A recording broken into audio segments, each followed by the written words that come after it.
died because of Typhoon Odette. Only 9, however, are confirmed. The remaining 49 are still up for validation. The number is lower than the tally of the Philippine National Police. The PNP said 208 people died because of the typhoon, while it logged 239 injuries and 52 missing persons. The NDRRMC says it is not disregarding these reports, but it considers them as projections. Civil Defense Assistant Secretary Casiano Monilla also pointed out that unlike the PNP, the NDRRMC does not have units deployed in all areas, including cities and municipalities.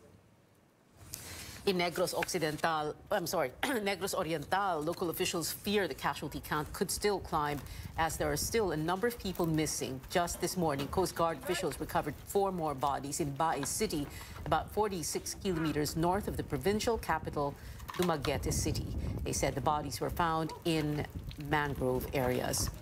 In Bohol, Governor Arthur Yap said there are now 94 people who died in the province, adding that this figure is only a partial report.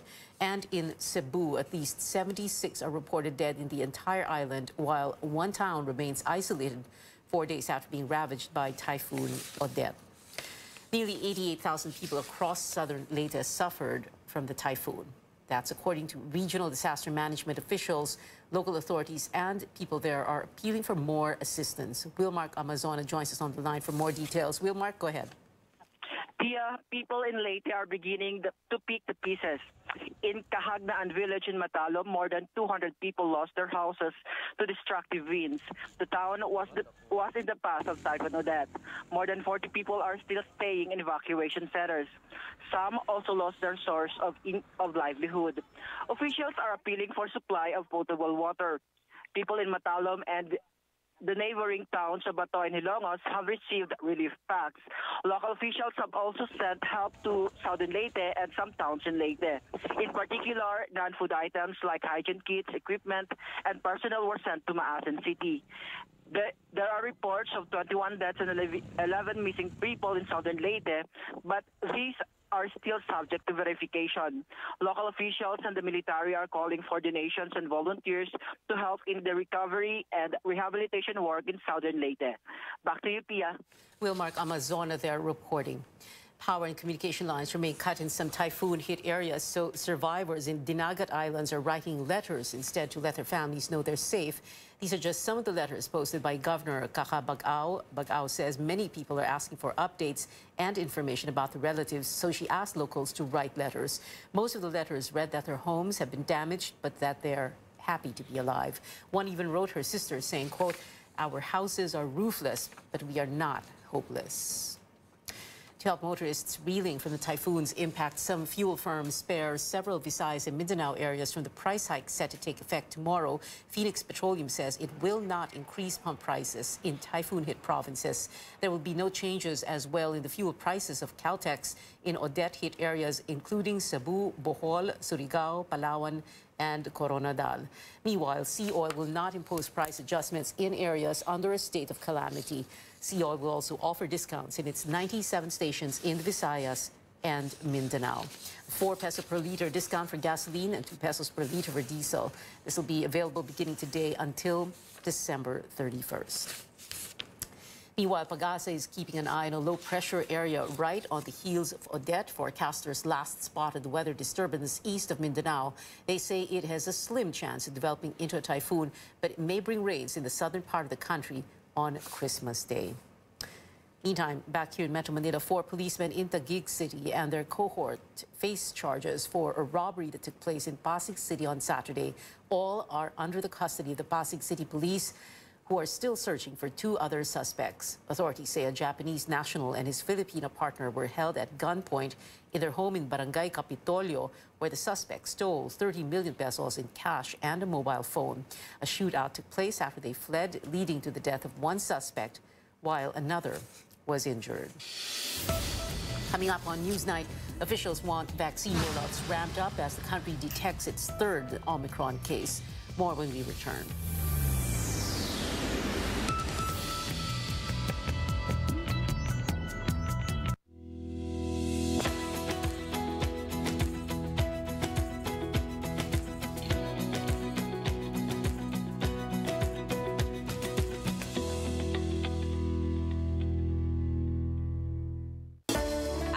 conquering the universe was the ultimate. But there's more.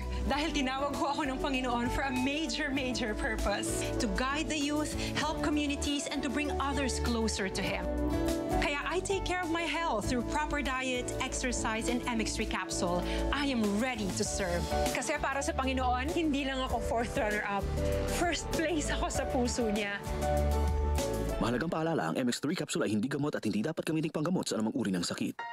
For my babies, only vet-approved Nutri-Chunks puppies. The only one with active boost and prebiotics na pampalisto. Made with real meat with essential nutrients to help them grow strong and healthy. Happiness! Listo, ganado sa Nutri-Chunks puppies. Kiddie-meaty sarap ng Pure Foods ready-to-eat spaghetti. Easy to prepare, even for kids. Ngayong Pasko, kasama ang sarap ng pamilya. Ang tatay ko, ginawang ligtas, panatag at maayos ang buong bayan. Wala yan sa tatay ko. Ibinalik ang ganda ng Boracay. Mas magaling yung tatay ko. Nakamit niya ang kapayapaan sa Mindanao. Ang tatay ko sinagot ang ospital at pagpagamot ko. Sino yung tatay ko? Ang tatay ko. Tatay ko. Ang tatay ko, Si Tatay Digong. Si Tatay Digong. Si Tatay Digong. si tatay Digong. Siya ang tatay ko. Taas noo nating pagmalaki tayo ay Pilipino. Number 1 ba talaga ang Pure Foods Tender Juicy? The best! No more questions, Your Honor. Walang duda. Pinaka-tender, pinaka-juicy, at pinaka-masarap. Kaya number 1. Pa-order by the court. Walang duda, kids can tell, number 1 ang Pure Foods Tender Juicy.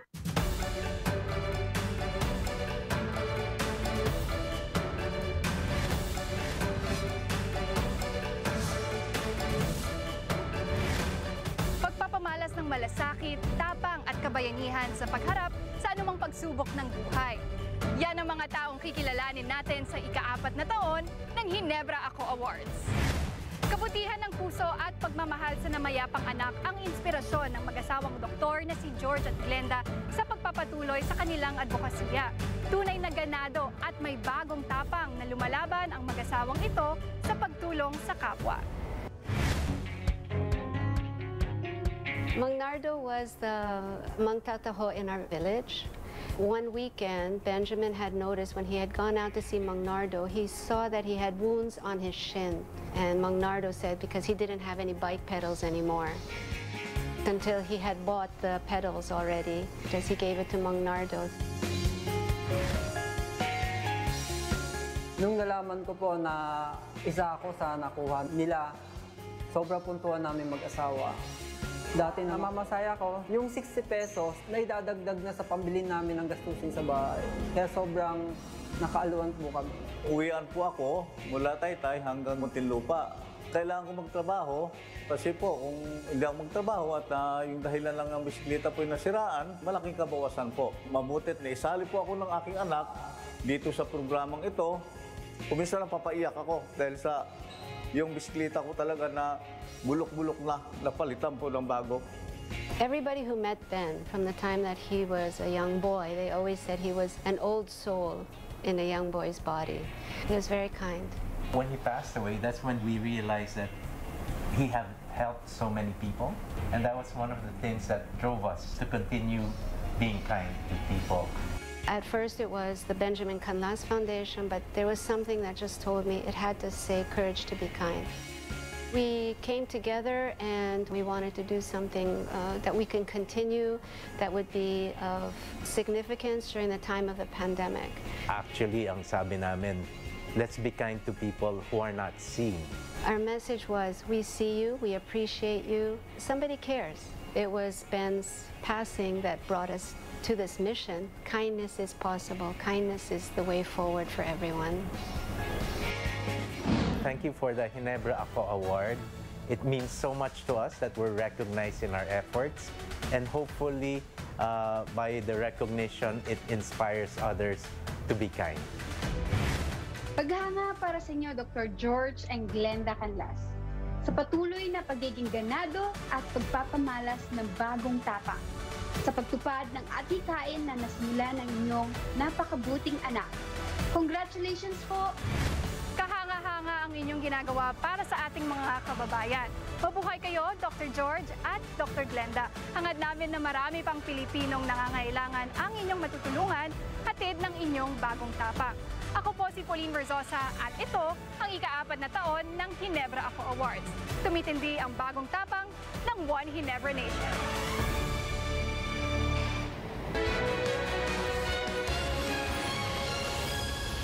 Welcome back to CNN Philippines. Again, our top story, the number of casualties from Typhoon Odette expected to rise in the coming days as the extent of damage in Visayas and Mindanao continues to emerge. Now, what was supposed to be a blissful vacation in Siargao Island turned into a distressing journey for a group of friends when Odette unleashed its wrath. That story and more from Chrissy Matulak.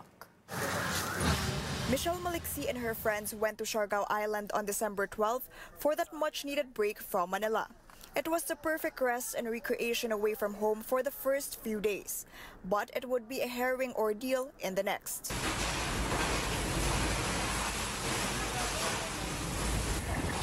On the night of December the 16th, the go-to surfing destination was suddenly turned into a wasteland as it bore the full force of Typhoon Odette. Michelle shares how the place they stayed in gave way to destructive winds. Ang hirap kasi sa Siargao, wala kaming matanungan, parang laging puro haka-haka lang or wala yung mga LGUs, parang we were left to fend for ourselves. Walang yung mga business owners, yung mga tourists. Kami lang yung nag-uusap doon, wala kaming alam, wala kaming paubos na ba yung ganyan, tapos walang signal at all, pahirapan ng signal, tapos supply ng water, wala. Siargao Airport was closed as the terminal was in ruins. So the group took a 3-hour boat ride to Cantilan in Surigao del Sur province. And from there, they took another 4-hour land trip to Butuan City in Agusan del Norte for an evening flight back to Manila. Michelle and her friends were traumatized through the agonizing trip. But she says many of their friends were left behind in Siargao waiting for assistance. Typhoon Odette left a trail of destruction as it cut across the central and southern regions. Dozens are dead and almost nearly 200 are injured. Hundreds of thousands are staying in evacuation centers, and a number of cities and municipalities are still off-grid, both on power and communication. The Social Welfare Department says more than 14 million pesos worth of initial assistance have been given to the victims. The government says it is on top of the situation. Hindi pa naman tayo nag-open for foreign help because the government can by its own sustain the response effort and even the rehabilitation effort of these areas na affected ng Odette. But the UN Office for the Coordination on Humanitarian Assistance sent a letter already, offering their technical expertise and other help. The Filipino Red Cross is also extending help. Binibigyan na sila ng tinatawag nilang hot meals, alright? At pagkatapos meron tayo dun sa mga ports sa Matlo, yung mga naiwan doon, mga 5,000 people, pinakain rin yan ng Red Cross at saka ito mga kasama natin. The NDRMC says it welcomes donations, but they remind the public to send these through legitimate agencies. Or people may send donations to the DSWD and Office of the Civil Defense. Chrissy Matulak, CNN Philippines. A number of health officials in the Visayas and Mindanao were damaged in the health facilities in the aftermath of Typhoon Odette. According to the Department of Health, these facilities include the Center for Health Development in Central Visayas, as well as 2 hospitals and 3 barangay health stations in the Caraga region in Mindanao. The office of the DOH in Surigao del Norte was also damaged. Meanwhile, health officials calling on local governments to appoint safety officers in evacuation centers to make sure minimum public health protocols are observed. Please provide separate areas for the vulnerable population, katulad po ng ating mga nakakatanda at saka yung po may mga comorbidities, and for those who have other illnesses as well. The DOH also warns of waterborne and foodborne illnesses, influenza-like illnesses, leptospirosis and dengue, or the wild diseases. We can avoid this by promoting access to water, sanitation and hygiene facilities. Officials also want local governments to intensify vaccinations and boost COVID-19 response after the country reported its 3rd imported case of the Omicron variant. Tristan Nadalo has more. A returning Filipino from Qatar is the country's third detected Omicron COVID-19 variant case. The health department says that he is unvaccinated but has no symptoms of the disease during quarantine. The person arrived via Qatar Airways on November 28. The passenger was tested for COVID-19 on December 4. The case has 3 close contacts who are also in isolation. Isang article pa even went on to say there is this specific symptom, colds, body malaise, low back pain, at saka loose bowel movement. But again, mga initial evidences po ito. Kailangan din hindi tayo complacent. Vaccine czar Carlito Galvez says the public should be on alert against the new variant.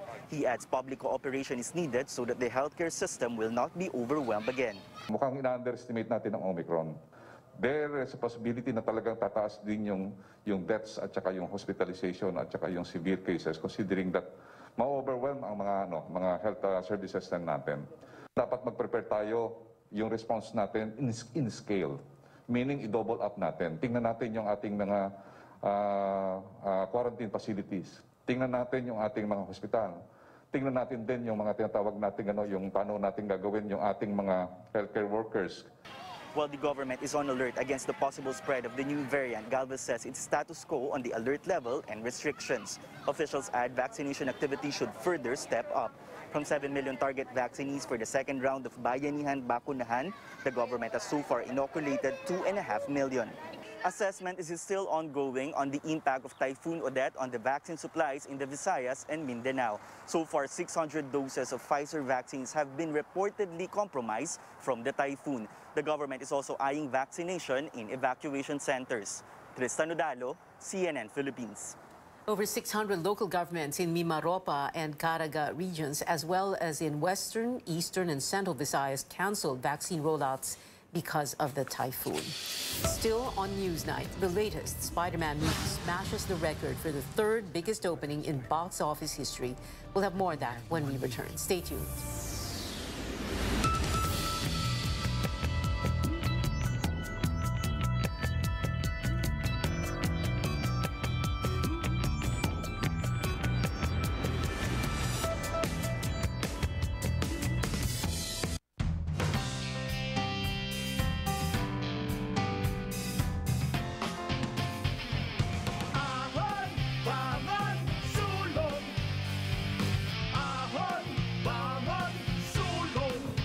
Pangarap ng bawat Pilipino, hangarin ng Northern Cement. Ahon, bangon, sulong!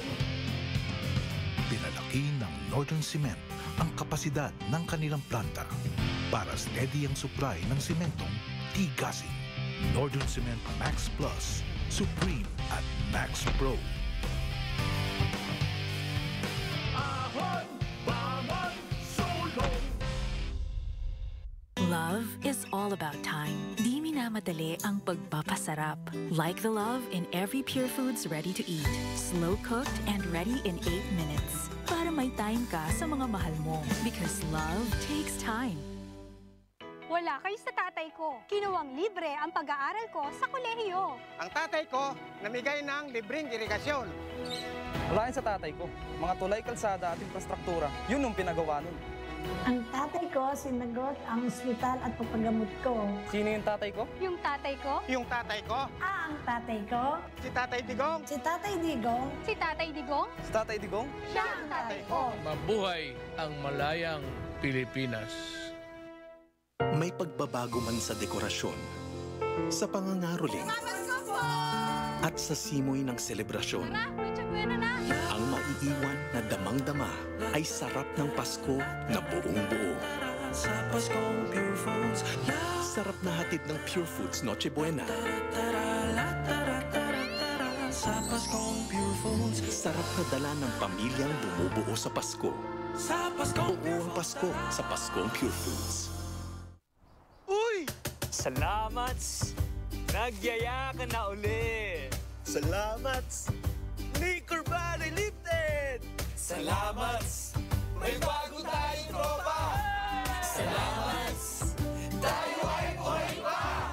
Salamat sa Primera Light na iyanikman! Primera klase ang Primera Light ituman! Salamat, Spring! Enjoy the #1 pinakamasarap na Pure Foods Tender Juicy ngayong Pasko. Kasama ang sarap ng pamilya.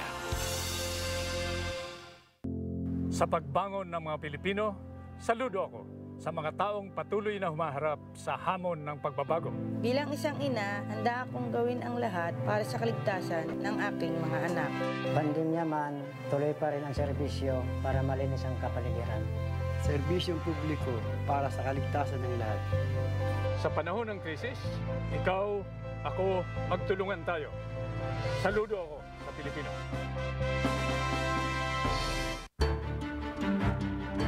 The future looks bright in the north.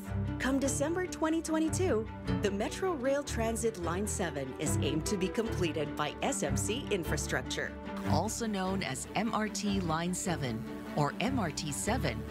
This line will be 22.8 kilometers long, with 14 stations that can accommodate up to 650,000 passengers daily from Quezon City to San Jose del Monte, Bulacan, and vice versa. It is expected to reduce travel time down to approximately 35 minutes one way. With a total of 36 train sets or 108 train cars being procured from South Korea Hyundai Rodam, this rail will connect MRT3 and LRT1. Housing the trains is not a concern, as SMC's depot can hold up to 150 trains for future capacity expansion. As for the performance, factory acceptance testing for the initial 6 train sets, or 18 cars, was also conducted in South Korea. Once completed, MRT7 is seen to offer a faster and safer means of transportation and spur economic growth in the northern part of Metro Manila and the province of Bulacan. Ang Department of Energy po ang parang tatay natin sa enerhiya. Siya po ang in charge sa pagpaplano patungkol sa energy ng buong bansa. When we talk about energy efficiency and conservation, or EEC, it's really a way of life. It's something that each and every Filipino should be practicing. But of course, practice requires guidance, and this is where the EEC Act, or RA 11285, comes in. It provides for the set of incentives, whether it's fiscal or non-fiscal, as well as mandatory requirements for all energy end users to achieve our goal of having more energy-efficient Philippines.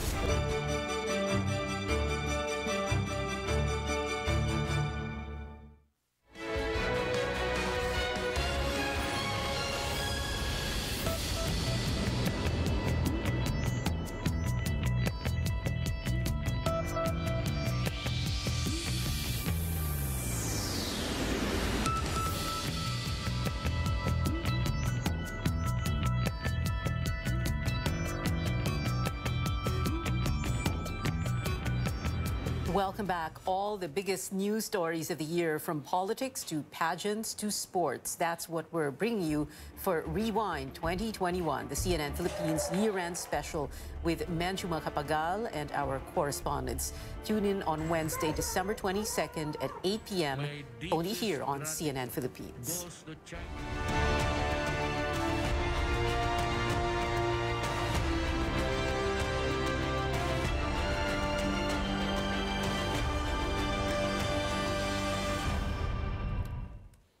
And kicking off the latest headlines from the world of entertainment, a super heroic opening weekend at the box office. CNN's Douglas Hyde has that story and more on the Hollywood Minute. You know, all this is kind of your mess. Spider-Man: No Way Home is smashing box office records. It earned $253 million its opening weekend. That's the third highest debut ever and the best ever debut for the Spider-Man franchise. After only one weekend, it's already the highest grossing film of 2021.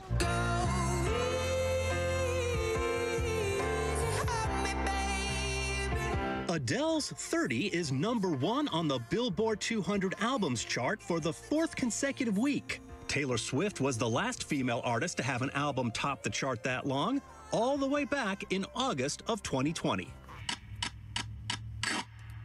Mama. Are you ready to be part of a holiday mutant toy parade? Yes, that's a thing. They're being held in selected cities across the U.S. Tuesday and feature dolls that have been altered to make noise and music. Everyone is invited to participate, and the toys will be free to take home. You can find more info at makemusicday.org. In Hollywood, I'm Douglas Hyde.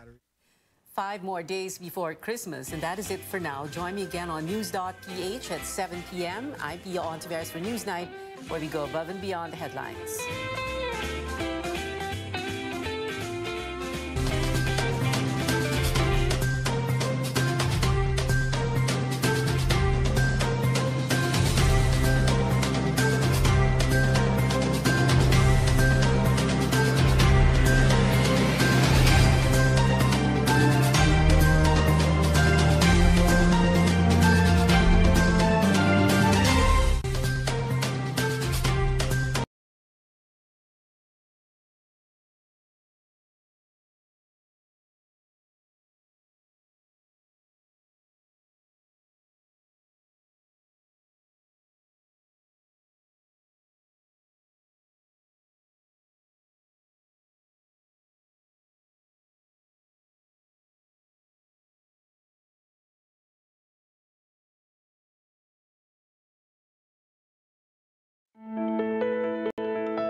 You often see these dry, red patches on your child's arms, their legs, neck, and maybe other parts of their body. And they're itchy and can cause distress or discomfort to your child. Chances are, it's eczema. The important thing is that it's not contagious. Now, how can parents help? On the program today, we'll talk more about eczema and how you can address the skin condition, treat it, and prevent it from flaring up. I'm Dr. Freddy Gomez, and this is Med Talk Health Talk on CNN Philippines.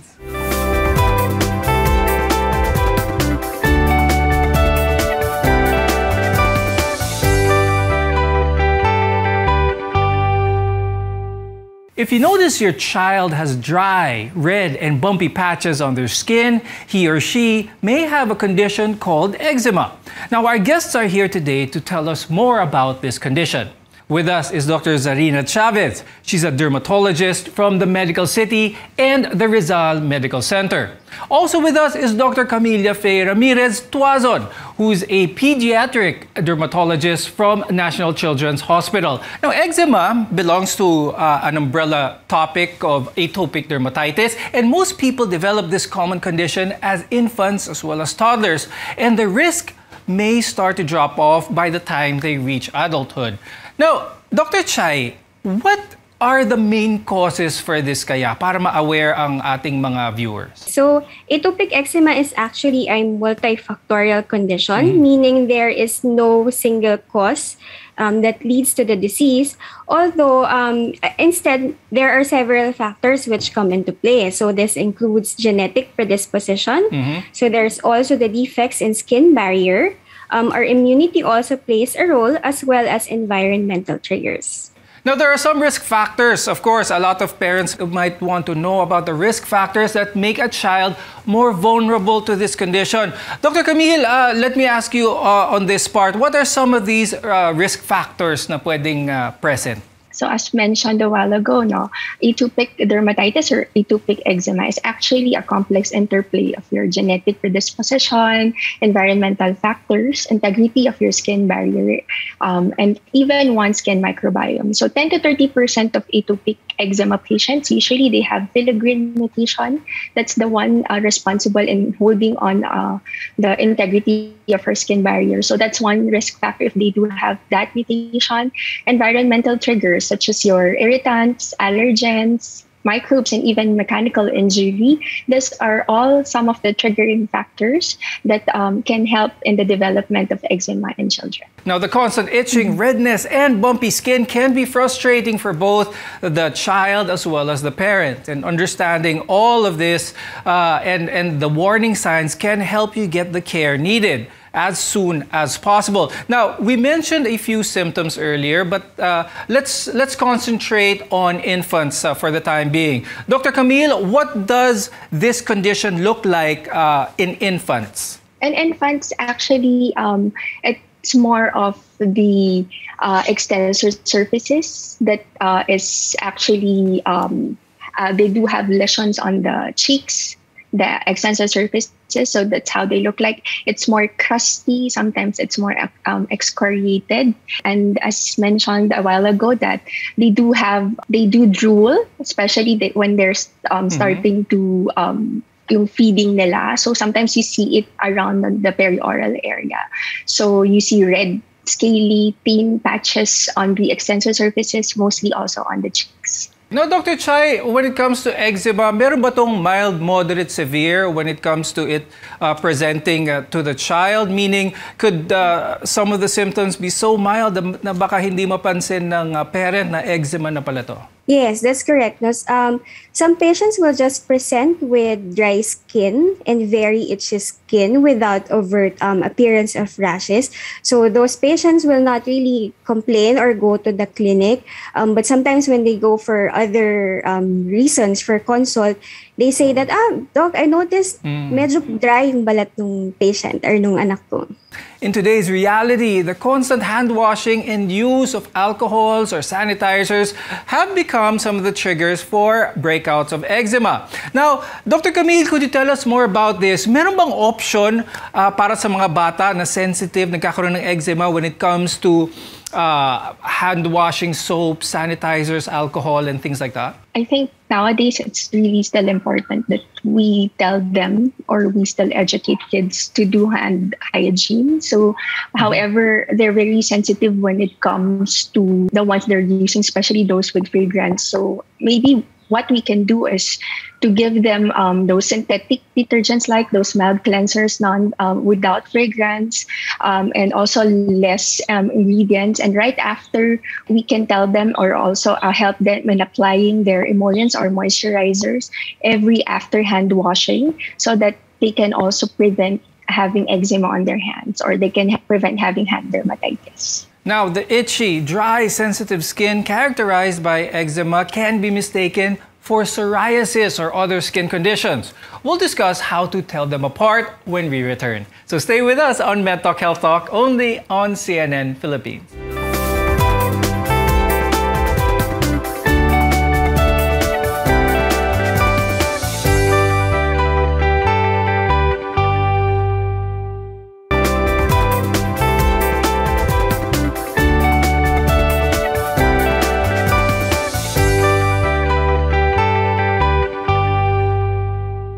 I'm Dr. Freddy Gomez and welcome back to MedTalk Health Talk on CNN Philippines, where caring is our calling. The chronic skin condition eczema can make your child's skin itchy, irritated, and inflamed. But several skin problems can bring about similar symptoms. An example of that is psoriasis.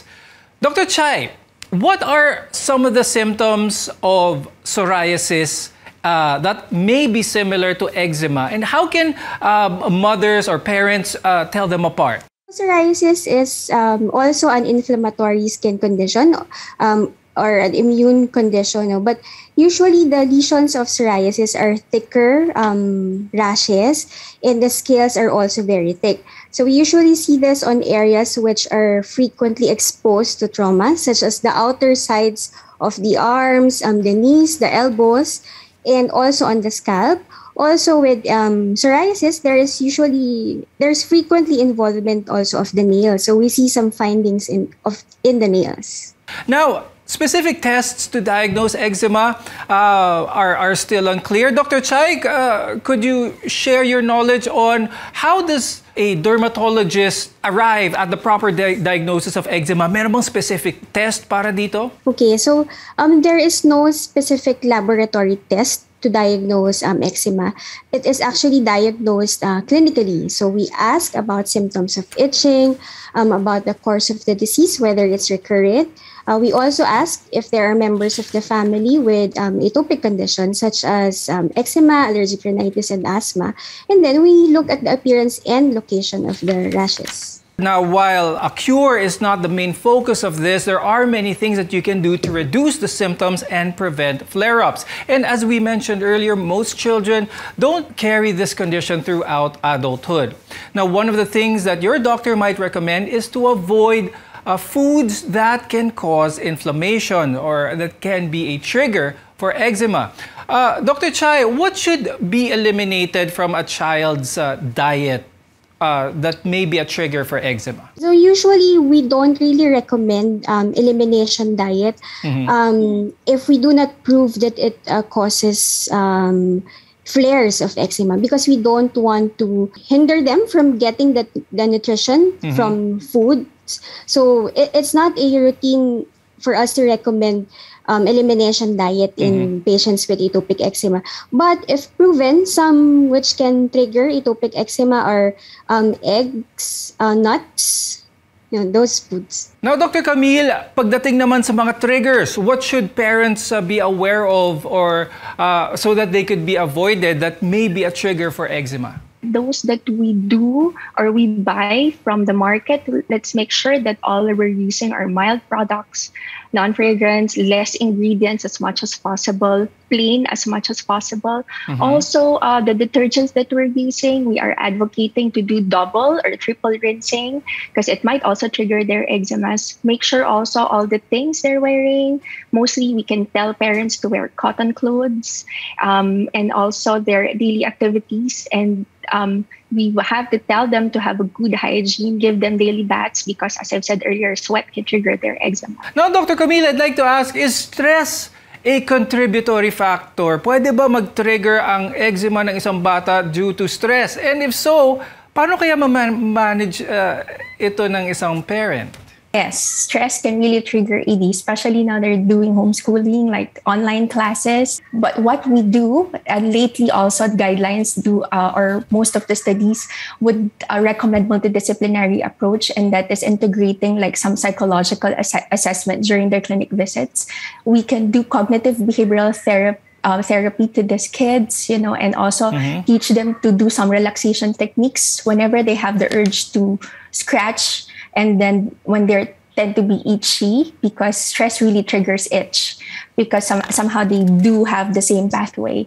And also aside from that, we do the habit reversal technique that whenever they have the urge to scratch or itch, is that they will put their hands or sit on their hands and think of other strategies to divert their attention rather than scratching.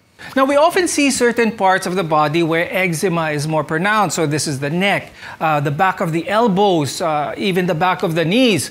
Dr. Chai, bakit ito yung mga areas na focus ng eczema kaya? Okay, so as Dr. Camille said, sweat is a very common trigger for eczema. So usually these are areas where that is occluded by sweat. So in these patients, we usually advise parents to make sure that it does not occluded, and make sure na lagi nilang papahiran yung area if there is already sweat on these areas. Now, Dr. Camille, right now where a lot of kids may be taking their vaccine, their vaccine for COVID-19, because the rollout for the 12 to 17 age group is now underway. And sometimes, very rarely, but sometimes, these vaccines may cause some side effects. Now, can these side effects kaya ng COVID-19 vaccine, can they somehow be manifested through the skin? Can they look like eczema? Some of them are scared, especially those known eczema patients already. They're hesitant to have because some of them might think na baka mag-flare po yung eczema nila. We're here, that your board-certified dermatologist or your primary physicians and pediatricians to guide them, just in case, because still vaccine is more important as of now. So if ever they will have flare of eczema because of the vaccines, or maybe some of them will have manifestations of like morbilliform rashes or like exanthematous. We can always guide them. They can always see us and then help us elevate their symptoms just in case they will. But based from my experience in taking care of my ED patients who are already, who had their 12 to 17, those who are in that range, so far they're not having any symptoms yet. Now, there are also some home care treatments that can relieve the itchiness and inflammation caused by eczema breakouts. More on this when we return. Your health is our mission here on MedTalk Health Talk. You're watching CNN Philippines.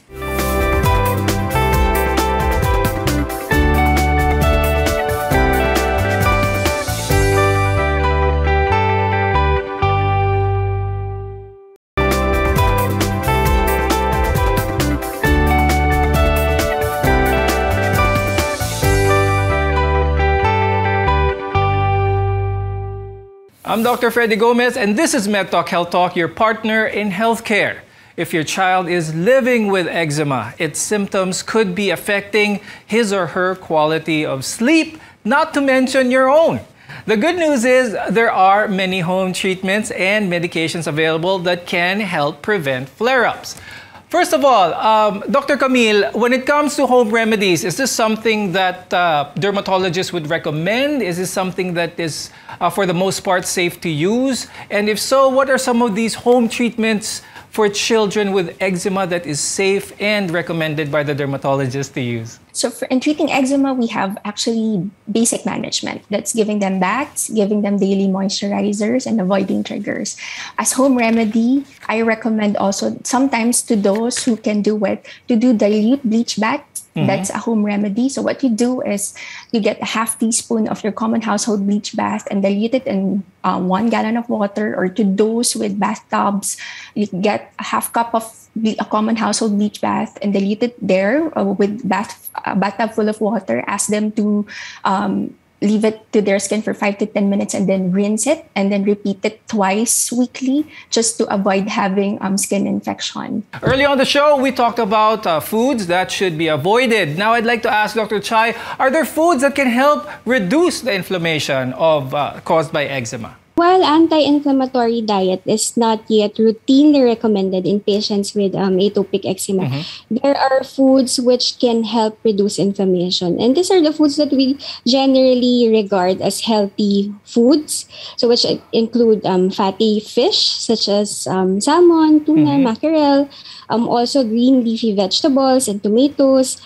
fruits such as berries, strawberries, and blueberries. Now, in terms of managing and treatment, there are also creams and over-the-counter medications that can help alleviate some of the symptoms. Dr. Chai, could you mention some of these and maybe some of the safety reminders as well whenever a parent goes out and looks for over-the-counter treatments for eczema? We have several treatment options for atopic eczema. So we have anti-inflammatory creams or ointments, and usually these are available via your doctor's prescription. So we really discourage patients from self-medicating, especially with what we call steroid creams, because there are side effects which can result from prolonged use of these steroid creams. So aside from that, we can also prescribe other treatments such as phototherapy, which is basically available in some selected dermatology centers.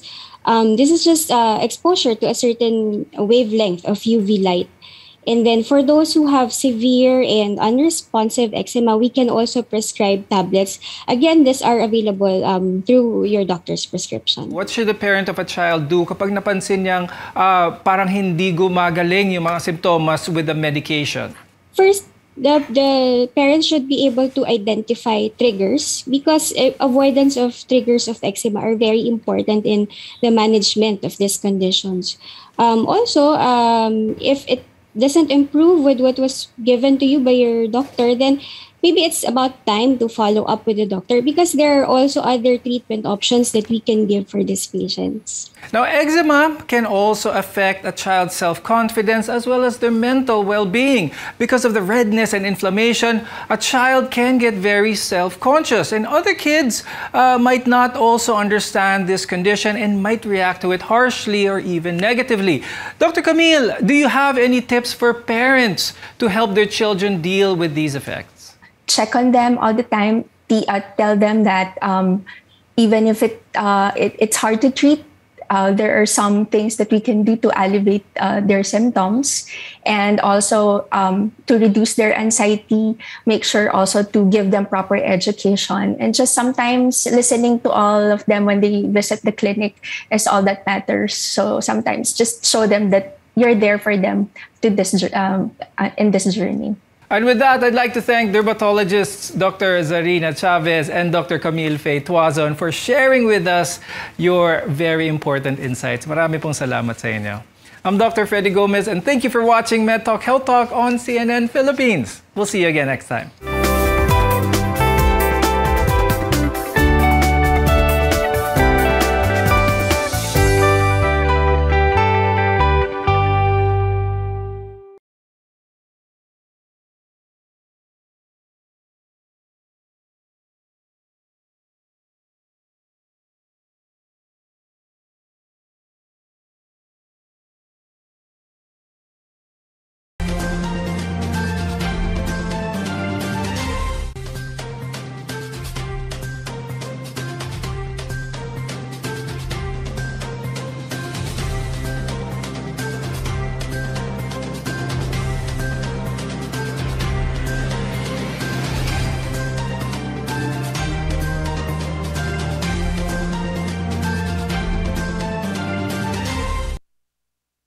Libre kong San Miguel beer, basta akin ang Tansan. Tansan? Sa San Miguel Oktoberfest Instant GCash Panalo Promo, uulan ng up to 100 million pesos in GCash prizes. Buy any San Miguel beer, hanapin ang code sa crown. Kung meron, panalo ka! Iscan ang QR code sa mga posters at Facebook. I-type ang code and win! Sali na!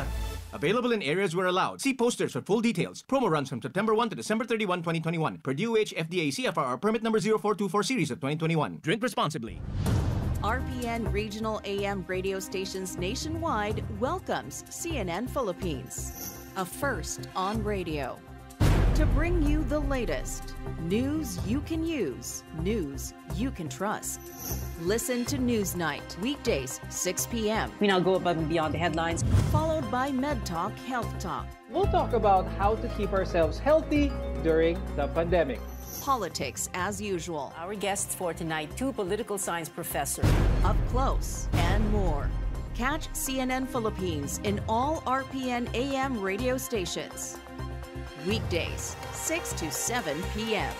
CNN Philippines Hour. Ang trusted dog food ni Catherine Bernardo, Nutri-Chunks na! Listo at ganado ang baby ko sa vet-approved Nutri-Chunks with active boost and prebiotics na pampalisto. Made with real meat and essential nutrients that help keep them healthy and happy. Listo ganado sa Nutri-Chunks. Loren Legarda po. 18 years akong senador at nagsulong ng mga batas na nakakatulong sa mga nangangailangan. Free college education law. Para sa aming edukasyon. MSME law. Batas para sa aming kabuhayan. Climate Change Act. Mga batas para sa kalikasan at climate change. Mga batas na ginawa ko na napapakinabangan ngayon. Sana makatulong pa ako sa mas marami. Loren Legarda. This is a baited verdict. Ringo Honasan po. Sa pagbangon ng mga Pilipino, saludo ako sa mga taong patuloy na humaharap sa hamon ng pagbabago. Bilang isang ina, handa akong gawin ang lahat para sa kaligtasan ng aking mga anak. Pandemya man, tuloy pa rin ang serbisyo para malinis ang kapaligiran. Serbisyong publiko para sa kaligtasan ng lahat. Sa panahon ng krisis, ikaw, ako, magtulungan tayo. Ringo Honasan po. Saludo ako sa Pilipino. At Center number 11, the Kaiju, Kai Soto. Kai Soto, bagong basketball star. Sa sipag at tiyaga at sa tulong ng sustansya rap ng Star Margarine, mas abot ni Kai ang pangarap niya. Kai goes for the shot. Slam dunk! Puno ng power nutrients na tulong pampatangkad, pampasigla at pampalakas, kasabay ng proper diet at exercise. Sa Star Margarine, mas abot ko ang pangarap ko.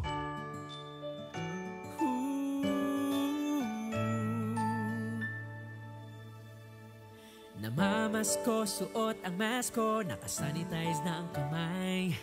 I-minimize ang usapan, maaliwalas ang pagdarausan ng handaan. Kahit tayo lang, tuloy ang saya, makikita sa mga mata. Salamat sa pag-iingat, ang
CNN Philippines Hour sa RPN-DZKI-IRIGA alas 6 hasta alas 7 ng manggi, Lunes hanggang Biyernes. CNN Philippines Hour.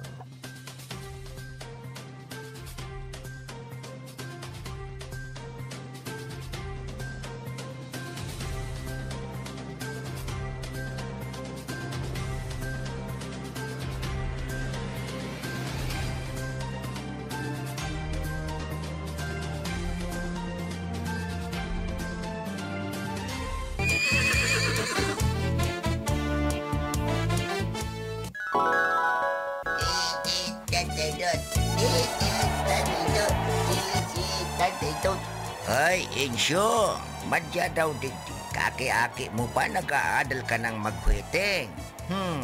Lo, grabe ka, Mang. Para ko nagkakawat ni kwiting na. Kanto bagay din pigbirik-birik ko.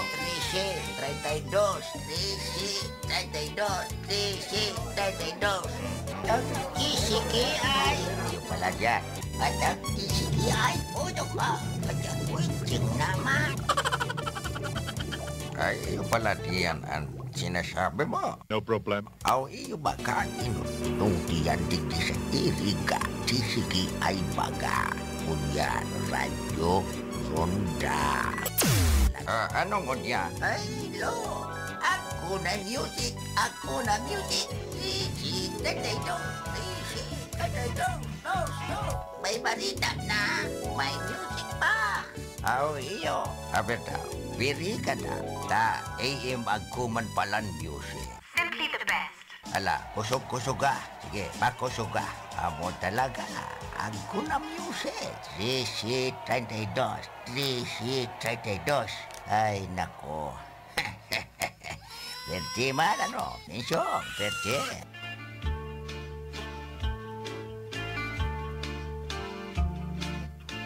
Sabi ko na sa'yo mo, lo. Ika kaya, witing ka, witing. Puro ka witing.